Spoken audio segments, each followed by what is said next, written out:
زمزم کا نام سنتے ہی ذہن میں فوراً مکہ مکرمہ، خانہ کعبہ اور وہ مقدس پانی آتا ہے، لاکھوں لوگ پیتے ہیں۔ جی بالکل۔ آج ہم ایک خاص ماخذ ہے ہمارے پاس، زمزم کی دوبارہ دریافت اور ہاشمی میراث۔ اس کی روشنی میں زمزم کی تاریخ کے ایک بہت ہی اہم لیکن شاید کم سنے گئے باب کو دیکھ رہے ہیں، یعنی وہ دوبارہ کیسے ظاہر ہوا۔ بالکل، اور دیکھیں یہ صرف ایک کنویں کے ملنے کی کہانی نہیں ہے، اچھا، یہ اصل میں جڑی ہے حضرت عبد المطلب کے کردار سے، ان کے عزم سے، پھر ہاشمی خاندان کی جو میراث ہے، اور اگر گہرائی میں دیکھیں تو اسی سلسلے میں نبی آخر الزماں صلی اللہ علیہ وسلم کی آمد کی تمہید بھی نظر آتی ہے۔ صحیح۔ تو مقصد یہی ہے کہ اس ماخذ سے جو اہم باتیں ہیں ان کو ذرا سمجھا جائے۔ چلیں پھر اس دلچسپ تاریخ کو کھولتے ہیں۔ پہلے تھوڑا پس منظر سمجھنا ضروری ہوگا، ہے نا؟ شجرہ نسب کا ذکر آتا ہے اس روایت میں، حضرت ابراہیم علیہ السلام، حضرت اسماعیل علیہ السلام، پھر عدنان، قریش، قصی، عبد مناف اور پھر ہاشم۔ جی ہاں، یہ سلسلہ یوں ہی چلتا ہے، اور ہاشم کے بیٹے، ان کا نام اصل میں شیبہ تھا۔ شیبہ؟ جی ان کی پیدائش اور شروع کی پرورش جو ہے وہ مدینہ میں ہوئی، پھر ان کے چچا مطلب وہ انہیں مکہ واپس لائے۔ تو جب لوگوں نے انہیں پہلی بار دیکھا مطلب کے ساتھ تو سمجھے شاید یہ ان کے غلام ہیں۔ اچھا۔ وہیں سے انہیں عبد المطلب یعنی مطلب کا غلام کہنا شروع کر دیا، اور یہ نام آپ دیکھیں اتنا مشہور ہوا کہ اصل نام تو جیسے پیچھے ہی رہ گیا۔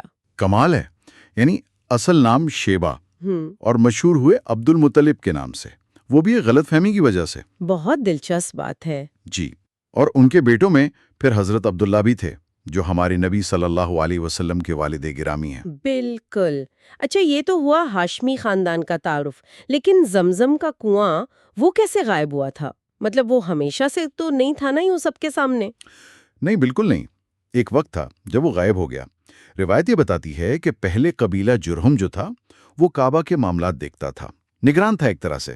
اچھا۔ لیکن وقت کے ساتھ ان میں کچھ خرابیاں آ گئیں، بے حرمتی کے واقعات ہونے لگے۔ ان کے اپنے سردار تھے مزاز بن عمرو الجرہمی، انہوں نے کوشش تو کی قبیلے کو سمجھانے کی، لیکن بات بنی نہیں۔ تو جب حالات بہت بگڑ گئے اور انہیں مکہ چھوڑنا پڑا تو مزاز نے جاتے ہوئے کیا کیا کہ کعبہ میں جو کچھ قیمتی سامان تھا، تلواریں تھیں، زریں تھیں، وہ سب نکالی۔ جی۔ اور زمزم کا کنواں جو اس وقت تک خشک ہو چکا تھا، اس میں وہ سارا سامان ڈال دیا اور اوپر سے اسے مٹی، پتھر، ملبے سے ایسا بند کیا، ایسا پاٹ دیا کہ کوئی نشانی باقی نہ رہا۔ عجب، یعنی بالکل ہموار کر دیا زمین کے ساتھ۔ جی بالکل، اور پھر وہ قبیلہ مکہ چھوڑ گیا تو صدیاں گزر گئیں، کسی کو پتہ ہی نہیں تھا کہ اصل زمزم کہاں ہے۔ تو پھر حضرت عبد المطلب تک یہ راز کیسے پہنچا؟ یہاں سے کہانی ذرا پراسرار ہو جاتی ہے۔ حضرت عبد المطلب کو خواب آنے شروع ہوئے۔ خواب؟ جی، مسلسل خواب۔ ماخذ کہتا ہے کہ پہلے انہیں خواب میں حکم ملا طیبہ کھودو، پھر حکم آیا برہ کھودو، پھر مزنونہ، یہ غالباً اسی جگہ کے مختلف نام یا صفات ہوں گی۔ اچھا، اور آخر میں پھر واضح طور پر حکم آیا کہ زمزم کھودو۔ یعنی خواب میں باقاعدہ جگہ کا نام بتایا گیا۔ کیا کوئی نشانی بھی بتائی گئی تھی کہ کہاں کھودنا ہے؟ جی بالکل، نشانیاں بھی بتائی گئیں۔ خواب میں کہا گیا کہ وہ جگہ ہے جہاں گوبر اور خون پڑا ہو۔ یہ اصل میں وہ جانوروں کی باقیات تھیں جو قریب میں بت نصب تھی، ان پر قربان کیے جاتے تھے۔ اچھا، بتوں کی قربان گاہ کے قریب۔ جی، اور یہ بھی کہ وہاں ایک کوا زمین کورید رہا ہوگا، اور وہ جگہ دو مشہور بت ہیں اس وقت، اصاف اور نائلہ، ان کے درمیان ہوگی۔ یہ تو بہت واضح نشانیاں ہیں، گوبر، خون، کوا اور بتوں کے درمیان۔ تو اگلے دن جب عبد المطلب وہاں پہنچے ہوں گے اپنے بیٹے حارث کے ساتھ، غالباً اس وقت وہی اکلوتے بیٹے تھے؟ جی، اس وقت حارث ہی تھے۔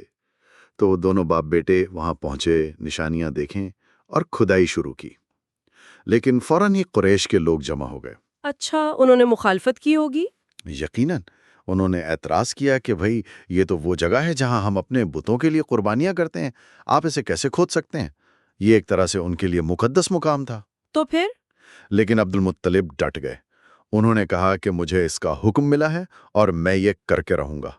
ان کا عزم دیکھ کر قریش والے وقتی طور پر پیچھے ہٹ گئے۔ اور پھر کھدائی جاری رہی؟ جی، اور جب کچھ کھدائی ہوئی تو پرانے کنویں کی جو تعمیر تھی وہ نظر آنے لگی۔ اس پر عبد المطلب نے زور سے نعرہ لگایا، اللہ اکبر! کنواں تو مل گیا، لیکن کیا قریش اب مطمئن ہو گئے؟ نہیں کہاں، بلکہ اب ایک نیا جھگڑا شروع ہو گیا۔ قریش کے باقی سردار آ گئے اور کہنے لگے کہ بھائی یہ تو ہمارے دادا حضرت اسماعیل کا کنواں ہے، لہٰذا اس میں ہمارا بھی برابر کا حصہ ہے۔ اچھا، خدائی میں ساتھ نہیں دیا لیکن حصہ مانگنے آ گئے۔ جی بالکل، عبد المطلب نے انکار کر دیا۔ انہوں نے کہا کہ بھائی خدائی میں تو تم لوگ نہیں تھے، اب حصہ کیسا؟ تو پھر فیصلہ کیسے ہوا اس بات کا؟ پھر یہ طے پایا کہ شام کے علاقے میں ایک قبیلہ تھا، بنو سعد۔ ان کی ایک کہانہ تھی، یعنی غیب دانی کا دعویٰ کرنے والی خاتون۔ ان سے فیصلہ کرواتے ہیں۔ وہ اس زمانے میں مشہور تھی؟ اچھا، کہانہ سے فیصلہ؟ جی۔ تو عبد المطلب اپنے قبیلے بنو عبد مناف کے کچھ لوگوں کے ساتھ اور قریش کے دوسرے قبیلوں کے نمائندے الگ الگ قافلوں میں روانہ ہوئے۔ سفر پر نکل پڑے؟ جی، اب راستے میں ایک صحرا آیا۔ وہاں عبد المطلب اور ان کے ساتھیوں کا پانی ختم ہو گیا۔ اوہو! انہوں نے قریش کے جو دوسرے قافلے ساتھ تھے ان سے پانی مانگا، مگر انہوں نے صاف انکار کر دیا۔ انکار کر دیا؟ سخت وقت ہوگا۔ بہت زیادہ، پیاس کی شدت، موت سامنے نظر آ رہی تھی۔ تب عبد المطلب اپنی اونٹنی کے پاس گئے۔ وہ جیسے ہی اٹھی، اس کے پاؤں کے نیچے سے اللہ کے حکم سے میٹھے پانی کا ایک چشمہ پھوٹ پڑا۔ کیا بات ہے! یہ تو معجزہ ہو گیا۔ بالکل، سب نے پیا، مشکیزیں بھر لیے۔ اور قریش والوں نے جب یہ دیکھا، ان کا کیا رد عمل تھا؟ وہ بھی حیران رہ گئے۔ وہ بھی آئے، اسی چشمے سے پانی پیا اور پھر فوراً بولے، اے عبد المطلب، خدا کی قسم فیصلہ تو یہی ہو گیا تمہارے حق میں۔ اچھا؟ کہنے لگے جس نے اس ویرانے میں تمہارے لیے پانی نکالا وہی تمہیں زمزم بھی دے گا۔ ہم اب تم سے زمزم پر کوئی جھگڑا نہیں کریں گے۔ اور وہ وہیں سے واپس مکہ لوٹ گئے۔ واہ! یعنی کہانہ تک جانے کی نوبت ہی نہیں آئی، فیصلہ راستے میں ہی ہو گیا۔ جی، اللہ نے خود فیصلہ کر دیا۔ یہ واقعہ عبد المطلب کی حیثیت کو بہت بلند کر گیا۔ یقیناً۔ تو واپسی پر پھر خدائی مکمل کی گئی؟ جی، واپسی پر آ کر خدائی مکمل کی، اور جب کنویں کی صفائی ہوئی تو نیچے سے وہی خزانہ نکلا جو مزاز الجرہمی نے چھپایا تھا۔ سونے کی ہرنیں تھیں، قیمتی تلواریں، زرہیں۔ خزانہ؟ تو قریش پھر آ گئے ہوں گے حصہ مانگنے؟ بالکل، وہ پھر پہنچ گئے، کہنے لگے اس مال میں تو ہمارا حصہ ہے۔ اب کیا کیا عبد المطلب نے؟ عبد المطلب نے کہا، ٹھیک ہے، اس کا فیصلہ بھی قرعہ اندازی سے کر لیتے ہیں۔ اس زمانے کا رواج تھا، پانسے کے تیر استعمال ہوتے تھے۔ اچھا، تیروں سے قرآن اندازی؟ جی، 2 تیر کعبہ کے نام کے ڈالے، 2 عبد المطلب کے نام کے اور 2 باقی قریش کے نام کے۔ پھر تیر نکالے گئے۔ اور نتیجہ؟ نتیجہ یہ نکلا کہ سونے کی ہرنیں اور جو قیمتی مال تھا وہ کعبہ کے حصے میں آیا۔ صحیح۔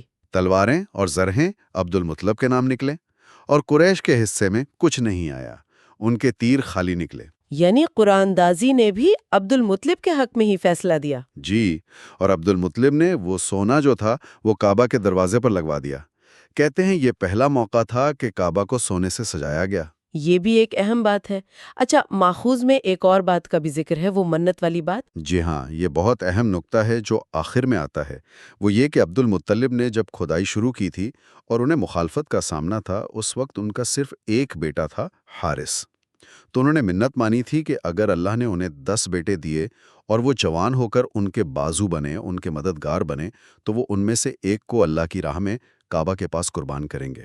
10 بیٹوں کی منت؟ جی، اور بعد میں جب ان کے 10 بیٹے ہو گئے اور زمزم بھی نکل آیا تو پھر انہیں خواب میں اشارہ ملا کہ اپنی وہ منت پوری کرو۔ اچھا، تو یہ تھی زمزم کی دوبارہ دریافت کی پوری کہانی۔ اس میں تو سب کچھ ہے، خواب ہے، عزم ہے، مخالفت، پھر معجزہ، خزانہ اور ایک عظیم میراث کا دوبارہ آغاز۔ یقیناً یہ پورا واقعہ حضرت عبد المطلب کی شخصیت کو، ان کے اللہ پر توکل کو، ان کی لیڈرشپ کو اور اللہ کی ان پر جو خاص مہربانی اور رہنمائی تھی اسے بہت واضح کرتا ہے۔ بالکل، اور آخر میں وہ منت کا ذکر کہ انہیں اسے پورا کرنے کا حکم ملا۔ یہ واقعی ایک اہم نکتہ ہے۔ یہ سوچنے پر مجبور کرتا ہے کہ آخر اس عظیم منت کا کیا بنا ہوگا، اس کے کیا اثرات ہوئے ہوں گے۔ یہ ایک سوال ہے جو مزید غور و فکر کے لیے چھوڑ جاتا ہے۔